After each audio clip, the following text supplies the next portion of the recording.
nos hemos desplazado al Museo Thyssen y tenemos con nosotros a Juan Ángel López Manzanares, que es uno de los comisarios de la muestra que el Thyssen dedica a Balthus. Hola, ¿qué tal? Buenos días. Hola, muy buenos días. Hemos venido a charlar un ratito contigo aquí a tu Estupendo. casa, al Museo Thyssen, para hablar sobre Balthus, sobre esta exposición. Y para comenzar a caminar contigo en esta entrevista, nos gustaría conocer el contexto del autor, en primer lugar.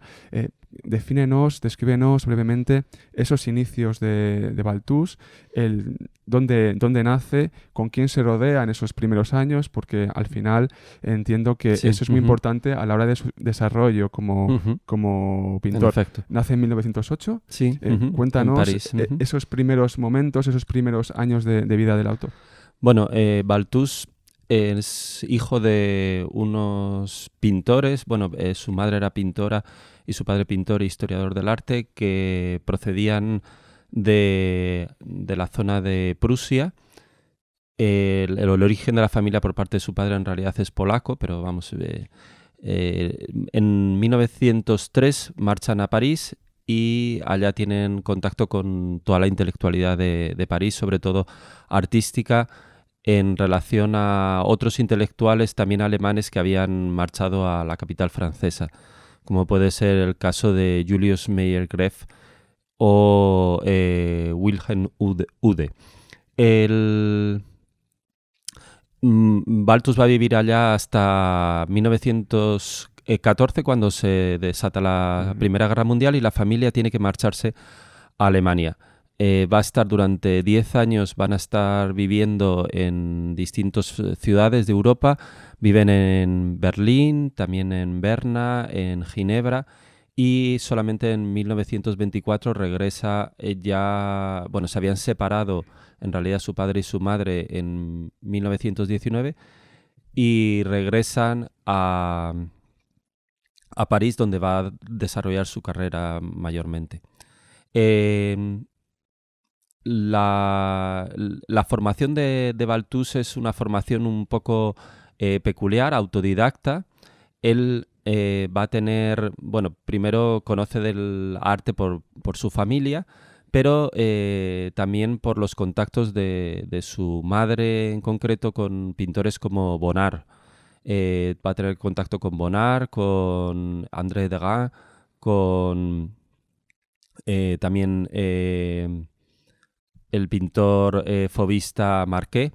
Y le van a recomendar en particular que no vaya a ninguna academia de arte, sino que estudie a los maestros del pasado, fundamentalmente que copia en el Museo del Louvre, una cosa que ya los artistas en esa época no lo solían hacer.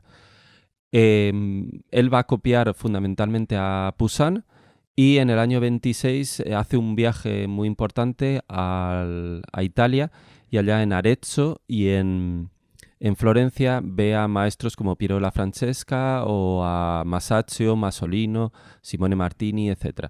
Y va a ser esta pintura un poco la que le va a marcar y la que le va a distinguir un poco del contexto artístico de su época. Claro, porque en aquel momento es el momento de las vanguardias. Sí, en efecto. En ese caso. Y vemos la figura del protagonista de hoy que rompe con todo eso. Es como un outsider. Sí, bueno, hay que tener en cuenta que Balthus tuvo una experiencia bastante dura de la Primera Guerra Mundial, y yo creo que se enmarca en una especie de crisis de las vanguardias que hubo en general en toda Europa con la Primera Guerra Mundial. La Primera Guerra Mundial, que tuvo 16 millones de muertos y 21 millones aproximadamente de heridos y mutilados, fue una crisis, suscitó una crisis del pensamiento occidental y de la civilización tal como se conocía hasta entonces. Es una crisis, una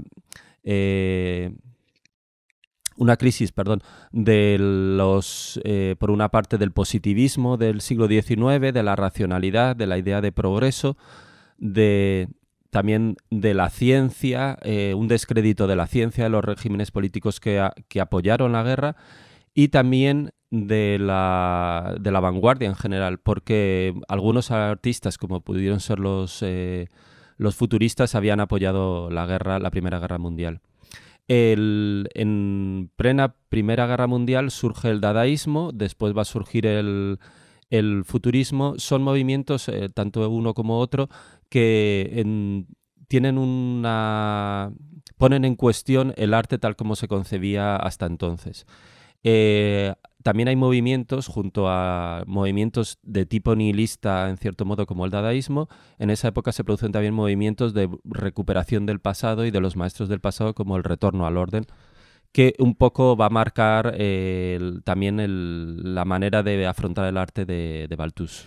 Hay un autor, a lo mejor me equivoco, obviamente, que es Chirico. Sí, creo que es más o menos, ¿no? Vive por esa época y también tiene un estilo peculiar. Sí, en efecto. Giorgio de Chirico fue un artista que, basándose en los poetas simbolistas de finales de siglo, sobre todo en Lautréamont y en Rimbaud, van a hacer una pintura que se aleja un poco de las vanguardias, se aleja notablemente, y que va a expresar un mundo de sueños, un mundo interior, con unas escenas de plazas vacías, con unas sombras alargadas, con alusiones a los enigmas de los días, los enigmas del momento. Y eso va a ser un punto de referencia para el comienzo del surrealismo y también para pintores como Balthus. Claro, dentro del estilo que tiene Balthus, pues hay una serie de líneas que le caracterizan, ¿no? Obviamente.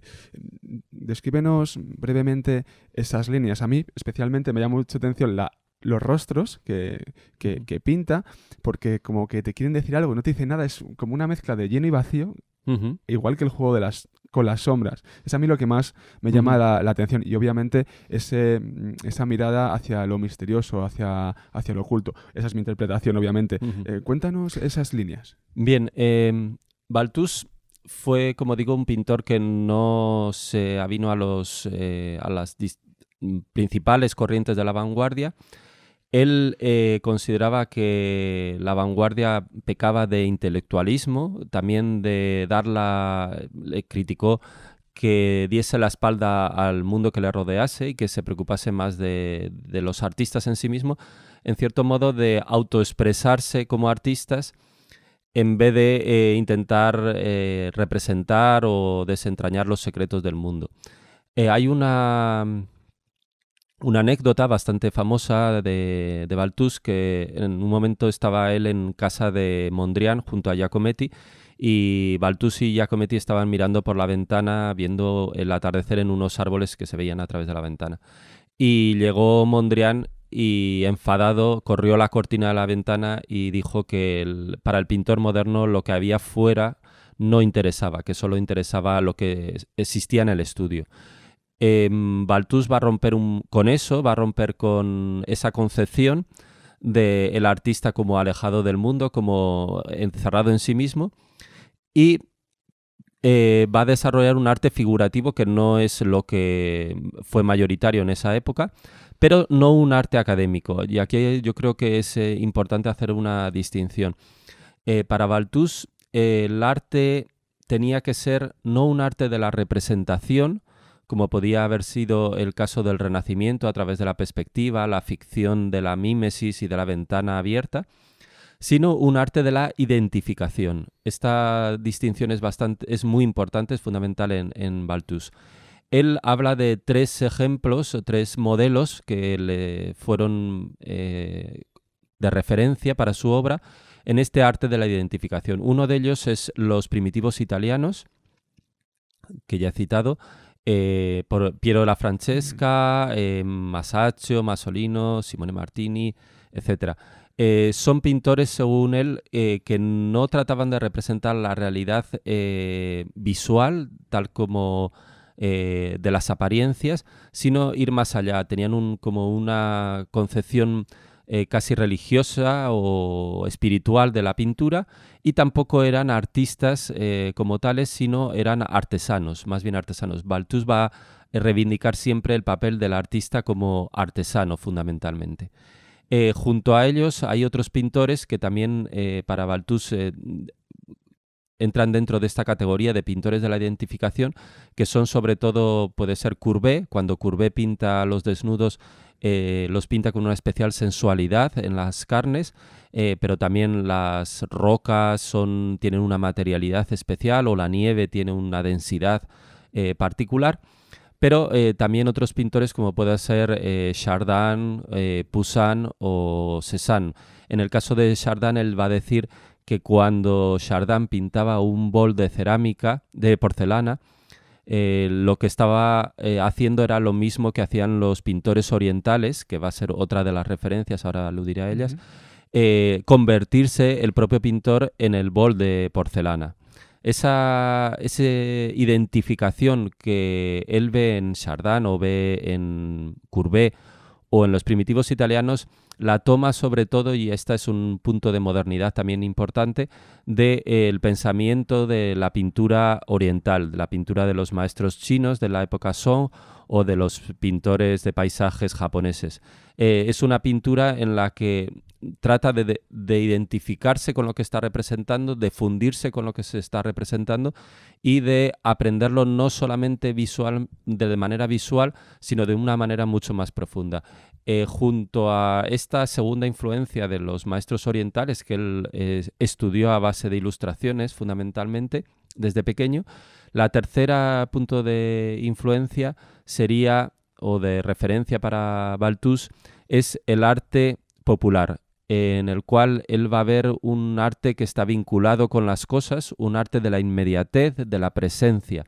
Esto va a ser importante porque en sus cuadros, a diferencia de otros artistas, hay una sensación de monumentalidad, una sensación de presencia, casi de que estamos delante de las figuras, y tal vez esto es una de las razones por las cuales la pintura de Balthus choca y se convierte en cierto modo en polémica, porque Balthus tiene algo de teatral, algo de como si estuviésemos delante de las figuras que estamos contemplando.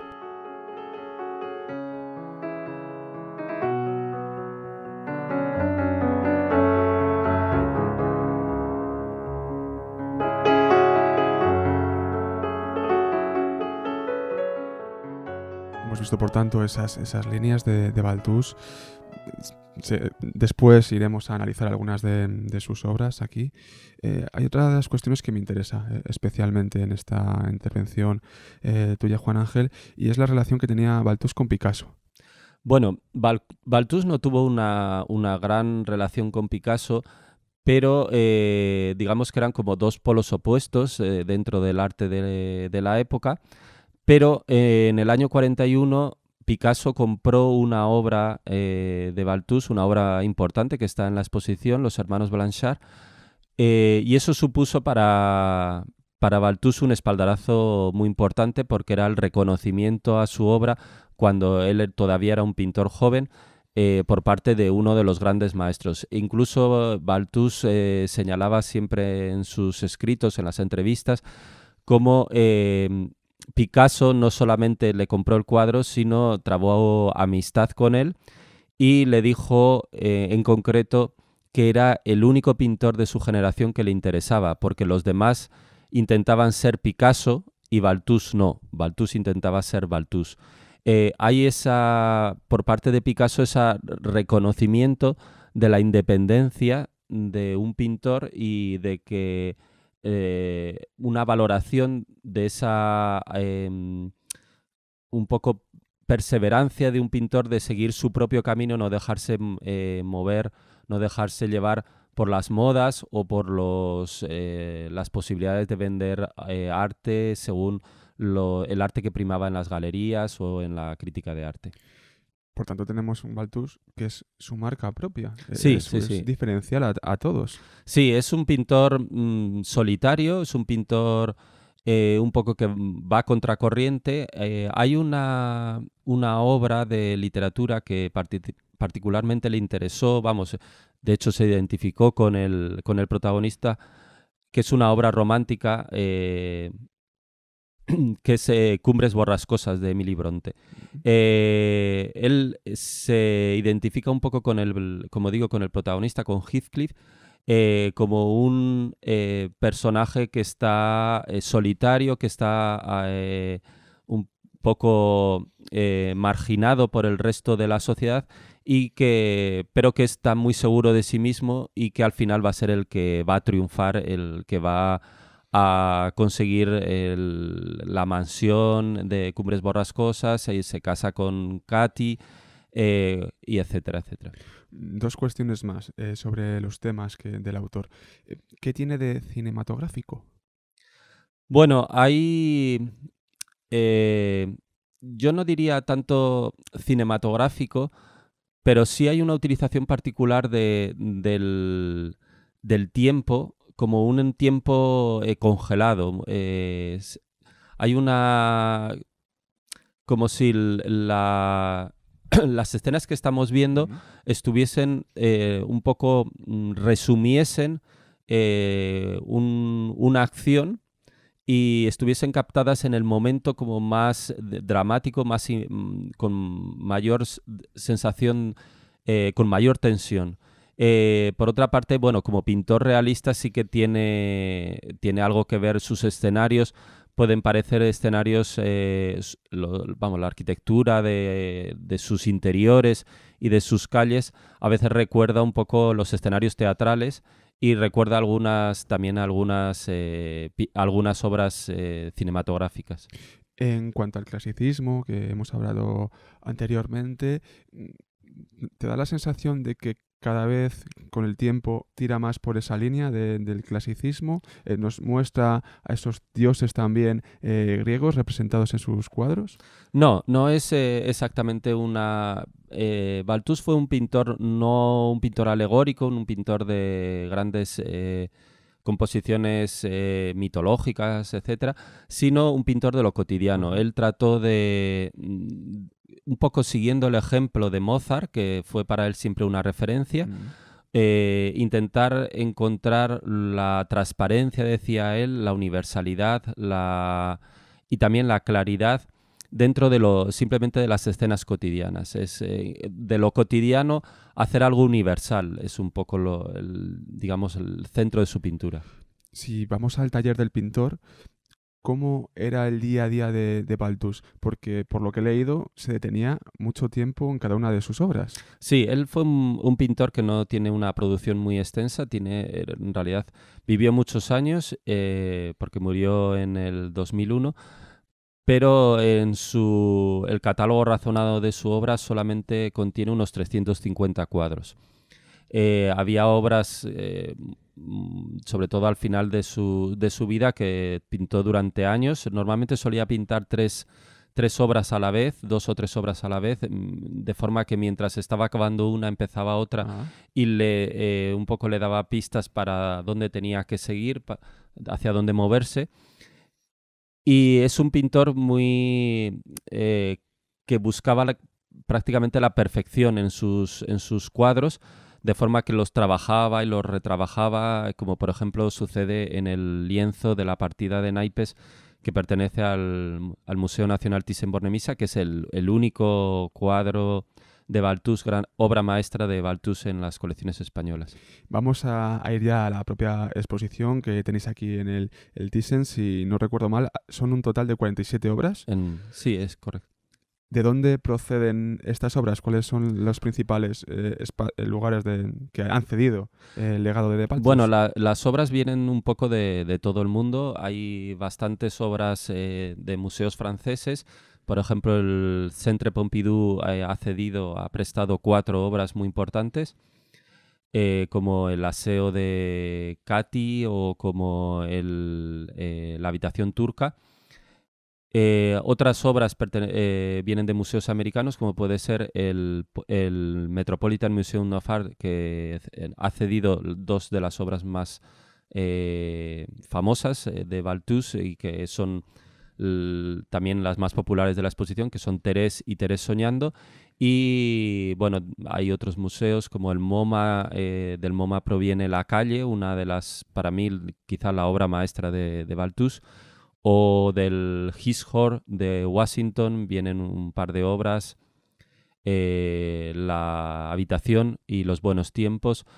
Hay otras obras de colecciones privadas, muchas de ellas porque Balthus fue un pintor cuya obra se dispersó mucho entre coleccionistas y galerías de arte, que a veces, bueno, en los años 50 en concreto, hicieron una pequeña asociación para financiar a Balthus y de esa forma permitir que pintase y a cambio repartirse las obras que él realizaba cada año. ¿Por qué el Museo Thyssen, hemos visto por tanto de dónde proceden las obras, por qué el Museo Thyssen decide dedicarle una exposición a Balthus? ¿Cómo se plantea? Bueno, es digamos, nosotros las exposiciones que hace el museo normalmente están basadas en obras o autores de nuestra colección. En el caso de Balthus tenemos una obra muy importante, una de las obras más populares del siglo XX de nuestra colección, y prácticamente desde que se abrió el museo o que se empezaron a hacer exposiciones se pensó en la posibilidad. Lo que pasa es que si el museo abrió en el año 92, en el año 96 se organizó ya una retrospectiva de Balthus en el Reina Sofía, lo cual hacía imposible volver a hacer otra exposición.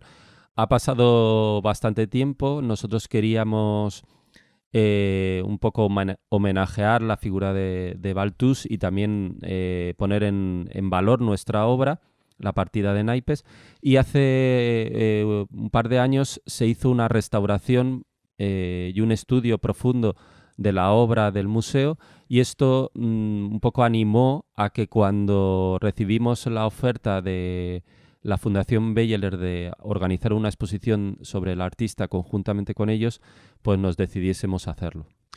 Si bajamos a la sala de exposiciones del Museo Thyssen, vemos cómo se articula la obra.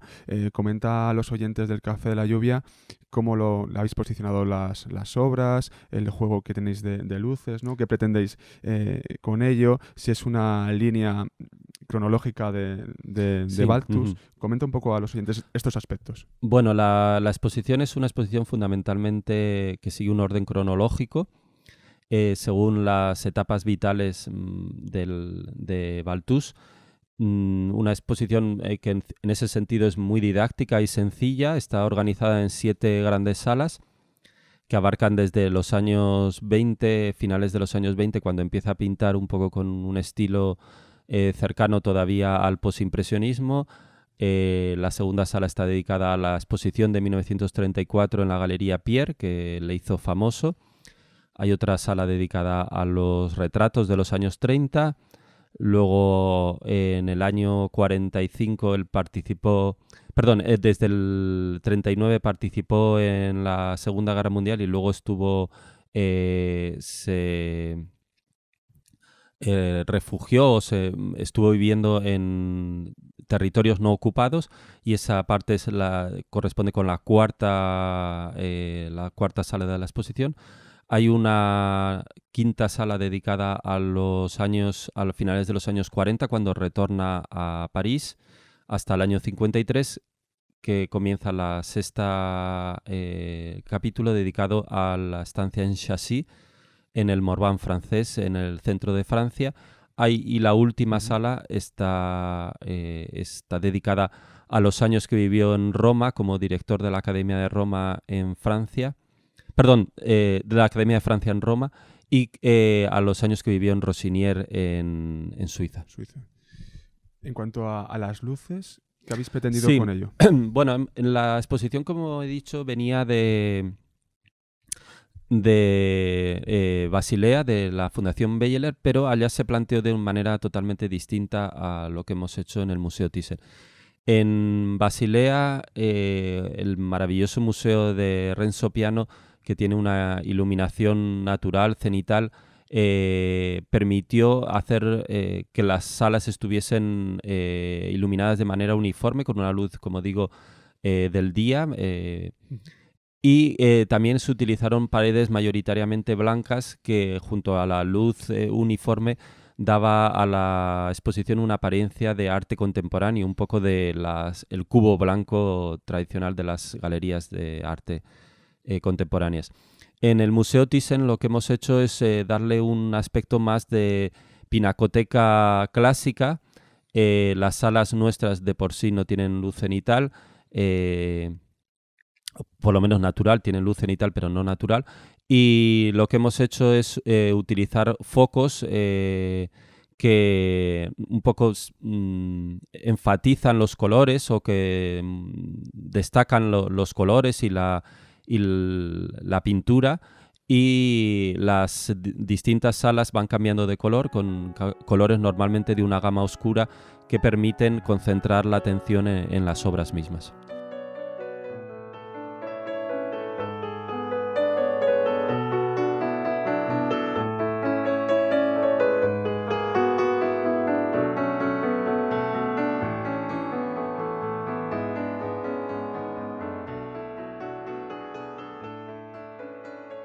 Vamos a comentar, si te parece, algunas de las obras, unos rasgos principales, tampoco hay que adentrarse mucho en ellas, ya lo habías comentado anteriormente, lo que es la calle, esta obra, que obviamente el escenario es la calle, como el título indica, es de 1933. ¿Qué nos puedes resaltar de la misma? Bueno, es una obra sorprendente, a mí es una de las obras que más me gustan. Una obra de significado un poco complicado. Aparentemente lo que estamos viendo es una escena de París, de una calle de París en la que hay distintos personajes, pero los personajes no se relacionan entre sí, son como autómatas que cruzan la calle sin tener relación entre ellos. El escenario es un callejón, un cruce de calles de París, del barrio de Saint-Germain-des-Prés, pero tiene una apariencia casi como de escenario teatral, de bambalinas de un escenario teatral. En realidad está tomado de unas ilustraciones de un cuento infantil de Heinrich Hoffmann de 1845, El rey cascanueces y el pobre Reinhold, que le dan a la composición, a la pintura, un aire mágico unido, un aire un poco de mundo de las maravillas al que aludía muchas veces Balthus.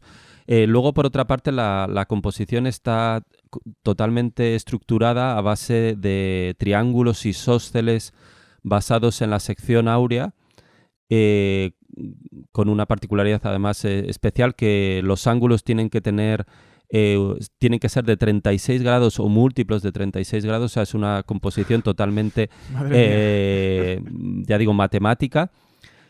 Y luego algunas de las figuras están tomadas de pinturas antiguas de Piero la Francesca, también de Masaccio. Hay una sensación un poco de extrañeza, como de un mundo soñado. Él decía que no pintaba tantos sueños como soñadoras, pero en esta composición sí que hay un poco una alusión a la alienación del mundo moderno, al sinsentido de la vida. Él hablaba en algunas de sus cartas a su amada Antoinette, dice que los transeúntes de París en realidad son como muñecos, como autómatas, como maniquís, que van y vienen sin tener conciencia de las cosas y como que están alienados, en cierto modo.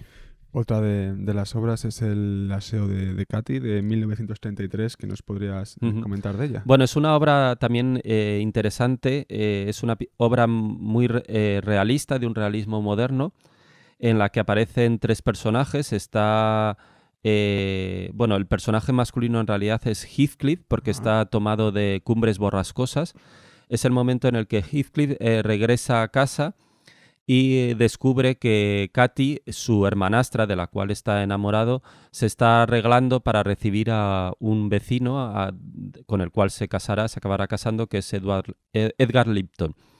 Y su criada, Nelly, le está peinando. Él hizo ya 16 dibujos para ilustrar Cumbres Borrascosas, este libro que le atraía particularmente y con el que se identificó. Y tanto en el dibujo que hizo de esta escena, muy importante en la novela, como en la composición que se muestra en el Museo Thyssen, tanto el personaje de Heathcliff como el personaje de Katy tienen los rostros o las facciones del propio Balthus y de Antoinette, que era su amada. Hay, por otra parte, una anécdota que es también interesante, y es que Balthus en ese momento había sido rechazado por Antoinette porque no tenía dinero, y Antoinette pertenecía a una familia adinerada suiza, y se había comprometido con un diplomático belga mayor que ella.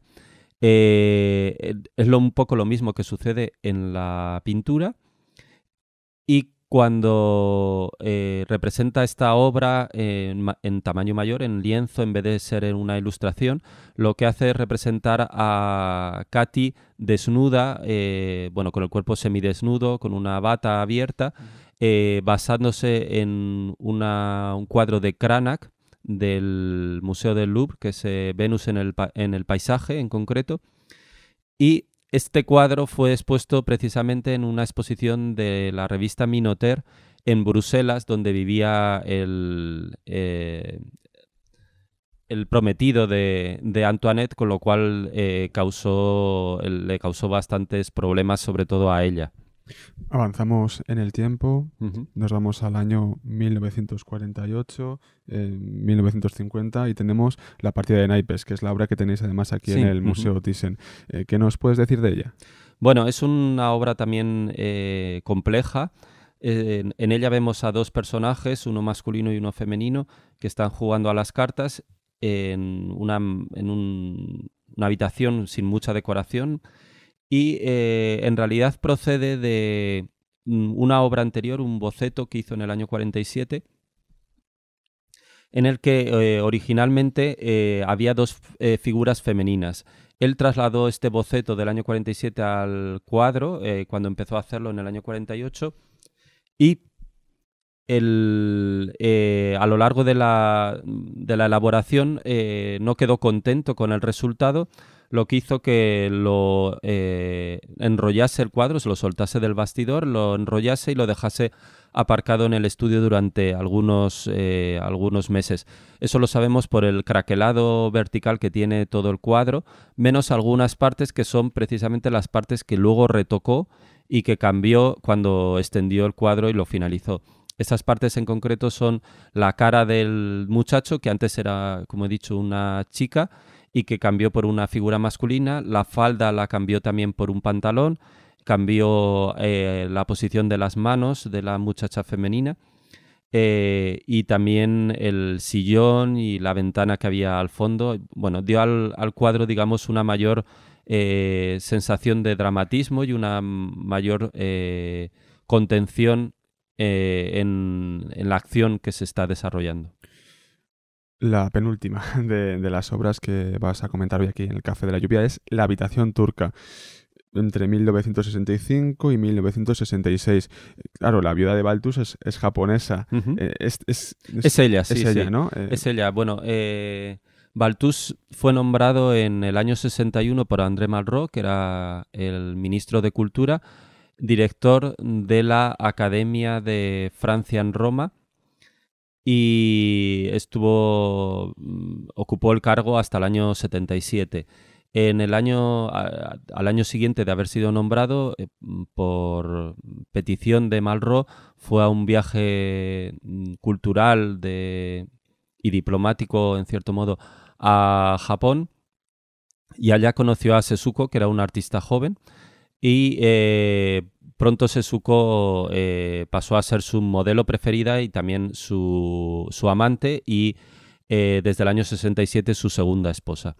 En el cuadro lo que representa es la habitación turca de la Academia de Francia, la Villa Medici, una habitación que él, una de las habitaciones más suntuosas que él se dedicó, junto a otras muchas, a recuperar y a restaurar.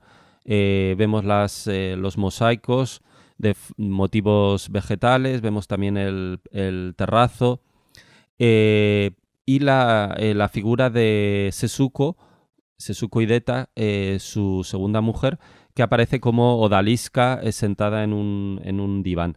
Lo que más sorprende de esta obra es que ya no tiene los personajes la contundencia volumétrica de los personajes de los años 30. Es una obra mucho más plana, casi bidimensional, y más también ornamental, parecida un poco a las composiciones de Matisse.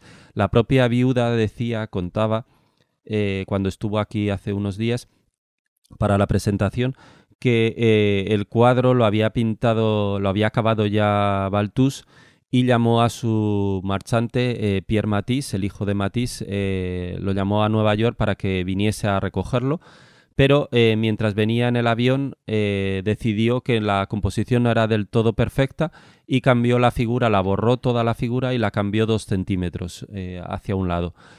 Cuando llegó Matisse se encontró con el cuadro por hacer y tuvo que esperar a que Balthus lo volviese a repintar.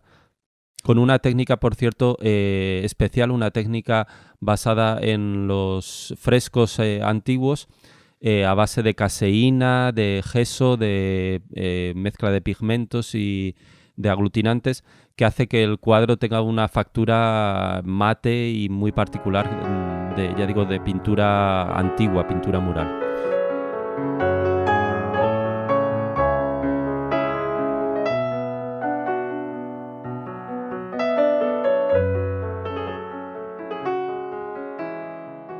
Retrocedemos en el tiempo, 1938, para hablar sobre Thérèse soñando. Uh-huh. ¿Qué nos puedes decir de la obra? Bueno, es una de las obras más impactantes de la exposición, tanto por su tamaño como por el motivo que representa. Como se sabe, bueno, fue la obra que provocó una polémica hace un par de años en Nueva York, por que algunas feministas consideraron que era una obra que podía un poco herir la sensibilidad. En realidad es una pintura de una calidad sorprendente,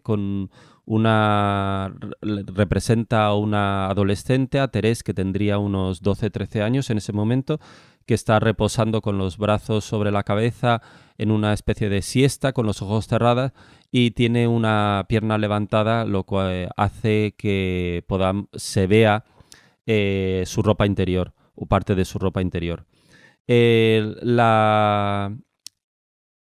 interés de Balthus por los niños o por los adolescentes, las adolescentes en concreto, se debe fundamentalmente a que consideraba que era una edad, digamos, de las más importantes en la vida del hombre, en la vida, en este caso, femenina, por ser un momento de paso entre la inocencia de la infancia y la conciencia social, por una parte, y también sexual de la niña y de la mujer adulta. En la representación nos puede chocar un poco la manera el punto de vista que permite ver, ya digo, la ropa interior de la niña, pero eso un poco lo que hace es incidir sobre la dualidad de este momento de paso de la adolescencia. Una dualidad que convierte el cuadro en mucho más rico y que yo creo que hay que interpretar más que desde los planteamientos del Me Too actual, desde el contexto de los años 30, en el que fue pintada una época en la que de subida al poder del nazismo, de ansiedad por parte de los artistas, los pintores y los intelectuales ante la Guerra Civil Española, la llegada inminente de la Segunda Guerra Mundial y un periodo también de interés por determinadas, por el subconsciente, por la sexualidad, por los textos de el Marqués de Sade en concreto. Esta obra está relacionada con algunas otras que se publicaron en la revista Minotaur del entorno surrealista, como las masacres de Masón o cuadros de minotauromaquia y de violación que pintó también Picasso, o por ejemplo la Poupée, la muñeca de Belmer. Es un momento, ya digo, en el que se están explorando, se están un poco los límites de la crueldad por una parte, la sexualidad también, y Balthus va a ser permeable a este ambiente intelectual y lo plasma en una figura que, ya digo, tiene esa duplicidad del paso de la infancia a la edad madura. De todas formas, en Balthus, a diferencia de otros pintores, siempre hay una primacía de lo luminoso, un poco él dice, de la transparencia, de la claridad mozartiana, y su cuadro no va a caer nunca en lo morboso, nunca va a caer en lo explícito. Hay, por otra parte, una última alusión que querría hacer. Para comprender estas figuras también es importante tener en cuenta la formación de Balthus a la que hemos aludido antes. Balthus tuvo como mentor a uno de los poetas intelectuales más importantes de la época, de principios de siglo, que fue Rilke, Rainer Maria Rilke, y él, en concreto, Rilke le aconsejó que profundizase en los momentos de transición, como por ejemplo los que existen cuando se acaba un día y comienza otro, como si en ese momento el tiempo se parase y hubiese una especie de resquicio que para Rilke era el momento de la creatividad y el momento de lo mágico. Por otra parte, Rilke, en la octava elegía de Duino, había aludido a un término que va a ser muy importante también para Balthus, que es lo abierto. Lo abierto es la continuidad de los seres con el mundo que le rodea. Los seres como formando parte del global de la naturaleza, del conjunto de la naturaleza. Para Rilke eran prototipo de esta idea de lo abierto, tanto los animales como los niños, como los enamorados. Es un momento en los tres casos en los que se pierde la conciencia de pertenecer a un espacio y a un tiempo limitado y existe una comunión con el universo, una comunión con el mundo, digamos, no hay separación entre el ser y el mundo que le rodea. Y esa idea para la pintura de Balthus va a ser fundamental. Él la va a intentar tratar a base de esa búsqueda de los secretos de la infancia y los secretos también del mundo. Y creo que cualquier intento de interpretar, por ejemplo, las escenas sensuales o eróticas de Balthus tiene que englobarse en esta preocupación más profunda por los vínculos del hombre con el entorno y el problema que había creado sobre todo la Primera Guerra Mundial de alienación del mundo moderno, de sinsentido del mundo moderno con las prisas, la aceleración, el progreso y todo lo demás. Juan Ángel López Manzanares, conservador del Museo Thyssen, comisario de la muestra de Balthus. Muchas gracias por esta clase magistral que nos acabas de dar en el Café de la Lluvia. Bueno, espero que no haya sido muy aburrida. No, para nada. Ha sido muy didáctica, como también lo es la exposición, me consta. Sí, yo creo que la exposición, todo aquel que esté mínimamente interesado por el arte, debe venir simplemente porque los cuadros son de un gran maestro, un verdadero maestro de la pintura del siglo XX, y estoy seguro que todos van a disfrutar con las obras de Balthus. Pues muchísimas gracias por invitarnos a tu casa, al Museo Thyssen. Hasta pronto. Encantado.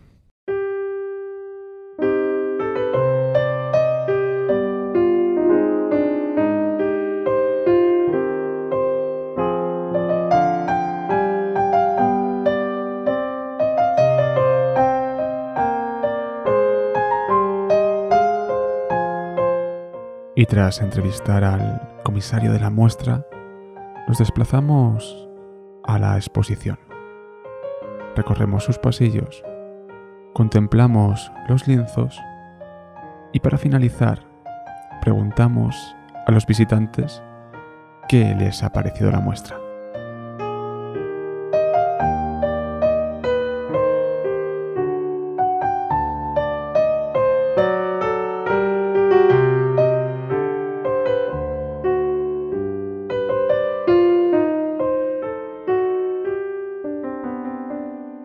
Me encanta, me gusta mucho. Es un pintor que yo no conocía muy bien, conocía un poco lo escandaloso de las bragas de jovencitas, sí. Eso lo sabía, pero por eso he venido a visitar la expo, porque hay que impregnarse, hay que estar con las obras para sentir un poco el alma del pintor, ¿no?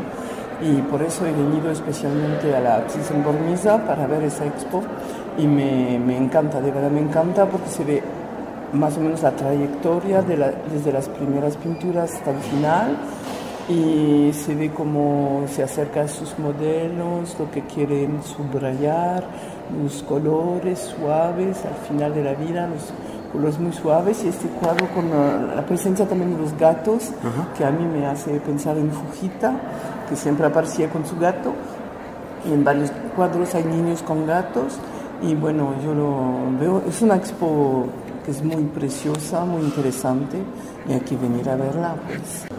Fantástica, no sé, es sobrecogedor, ¿no?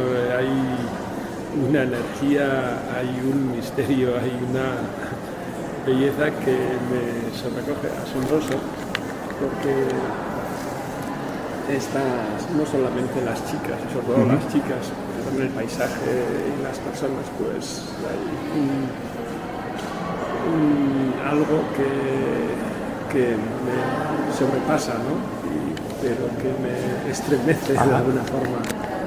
Y sí, supongo que también será el tema de la sexualidad,